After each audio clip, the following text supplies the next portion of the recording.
Hey everybody, how's it going? It's me, Logan, aka Suburban Yinzer. So in this video, I'm going to be basically asking the question, could the Confederates have taken Cemetery Hill on July 1st, the first day of the battle? So in my first video, could the Confederates have won the Battle of Gettysburg? Many of Yins, or some of Yins, gave complex, detailed analyses about this basically perspective of if the Confederates don't take Cemetery Hill, they don't win the Battle of Gettysburg. So, yes.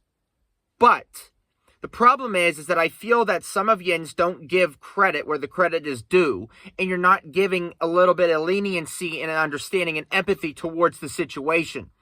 If any of Yins are a diehard, complex, detailed Gettysburg analyst like myself, I'm an amateur at best, but I do know a little bit more than the average civilian, okay?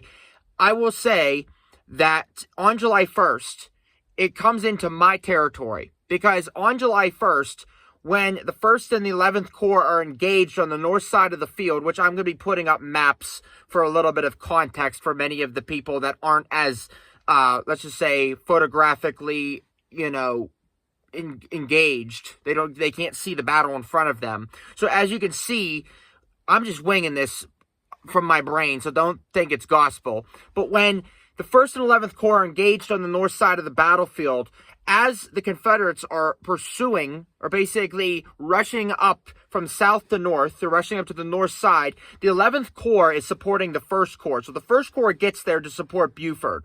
The 1st Corps is led by Reynolds. Reynolds dies. We all know this.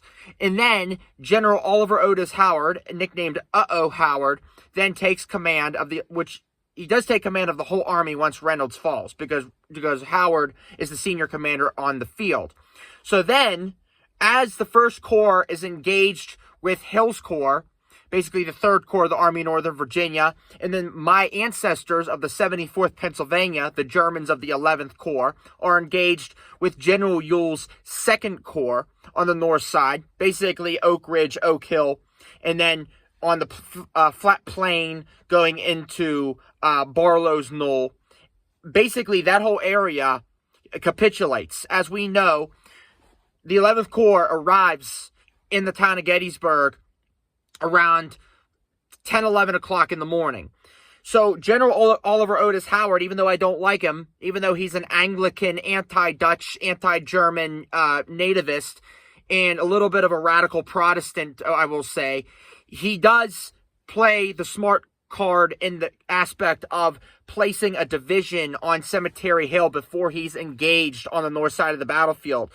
That division is led by Adolf von Steinwehr, and since I can speak intermediate German moderately good, ein bisschen Deutsch, basically I pronounce it Steinwehr. It's not Steinwehr, it's Steinwehr, because Steinwehr Street going through the Battle of Gettysburg, I'm getting off track a little bit, ADHD. So anyway, getting back on it. So as he places Steinwehr's division on Cemetery Hill, it's a genius move, because he remembers from the Battle of Chancellorsville when he got basically flanked by Stonewall Jackson's corps at the Battle of Chancellorsville. General Howard remembers that his crucial mistake of not listening to the reconnaissance and the intelligence at the Battle of Chancellorsville in May of 1863, a month and a half before. So at the Battle of Gettysburg, he solidifies Cemetery Hill as the headquarters, as the fallback position. So anybody that says, oh, General Ewell should have taken the hill, because we all remember the famous quote by General Lee. Once the 1st Corps and the 11th Corps capitulate, once the lines capitulate basically in the afternoon of July 1st, they retreat through the town of Gettysburg. We all know this. And where's the fallback position? Where's basically the Alamo? Like in Saving Private Ryan. Alamo, Alamo, Alamo. Retreat. That's essentially what the 1st Corps and the 11th Corps did. Think about Saving Private Ryan, World War II in that context, that fantasy context. Tom Hanks designated that building across the bridge as the Alamo. That's basically what General Howard designated Cemetery Hill. He said, that's the Alamo. That's the headquarters. He didn't say the Alamo, but I'm just using Saving Private Ryan for a little bit of context. But as for Cemetery Hill, Adolf von Steinwehr's division was already solidifying itself on the hill. Okay, they were already creating defenses, artillery, and infantry defenses. As the engagement is going on the north side of the battlefield between the 1st Corps, the 11th Corps, Hill's Corps, and Ewell's Corps, as we can see on the map, Adolf von Steinfeld is already digging into Cemetery Hill. Okay, so when the lines capitulate on the north side of the hill and they're running through the town of Gettysburg, of course, the Confederates are pursuing them because they have the momentum. They have basically the high ground, essentially in the battle, in the context, figuratively. They have the high ground, meaning they have the momentum. Essentially, the Union has the legitimate geographical high ground, which is Cemetery Hill, which is the fallback position, the headquarters of the Army of the Potomac at that point on July 1st. So as we can see, as the 1st Corps and the 11th Corps are running through the town of Gettysburg, both directions, it's pandemonium. It's crazy. You have engagements going on through the town. You got men running into houses left and right, running into hotels, running into houses, running into basements. They're going everywhere. It's pandemonium. And no, the Flying Dutchman did not cowardly run through the town of Gettysburg. Because my German ancestors, I'm getting a little personal because I have to, nepotism. I have a lot of favoritism towards the 11th Corps because I had 3 ancestors alone on my dad's side of the family, direct blood, that fought and served in the 11th Corps at Chancellorsville and at Gettysburg. Okay, so 2 living, 1 dead, but regardless. So I feel that this slanderous, defamatory lie that my German ancestors were cowardly Dutch, the Flying Dutchman, and that they capitulated. Oh, look, the Dutch are running again. No, they're not running again. When you have this full force coming out at you, the lines are already spread thin. So I'm sick and tired of this lie and this slander that my ancestors of the 11th Corps, the Germans, were cowards. They weren't cowards. They fought hard. And many of the Confederates on the north side of the field, especially O'Neill said under Ewell's Corps that the 11th Corps fought tooth and nail. They fought hard, harder than we ever saw them. You know why? Because they wanted to redeem themselves. So that's a little bit of a footnote there. So as the 1st Corps and the 11th Corps are running through the town of Gettysburg, naturally the pursuing Confederates have to engage with these Union stragglers through the alleys, through the houses, out the windows. They're shooting out the windows at the Confederates on the streets and on the alleys. So that's what the Confederates are dealing with. So you have other remnants through the town of Gettysburg, but the majority of the men are designated to stay at Cemetery Hill, which is already being fortified, which been fortified defensively by the cannons and the artillery of Steinwehr's division and the infantry lining up around. It's the start of the fish hook, basically the hook, and they're already starting their defensive plan to be able to engage the pursuing Confederates down Gettysburg. So Ewell was basically not commanded, but he's basically told by Lee. General Lee says, take that hill if practicable. Okay, and everybody knows this. This is the biggest thing about the Battle of Gettysburg. This is either life or death. But as for Ewell, okay, Old Baldy, and you know what? I'm going to give Old Baldy credit where credit is due. Richard S. Ewell, okay, as a bald guy myself, I'm going to defend my fellow bald brother.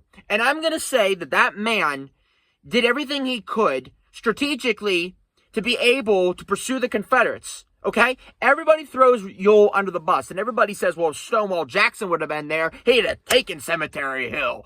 Okay, let's just contextualize this and analyze this practicably. Okay? And not to get a little pun in there for practicable. But is it practicable to take Cemetery Hill?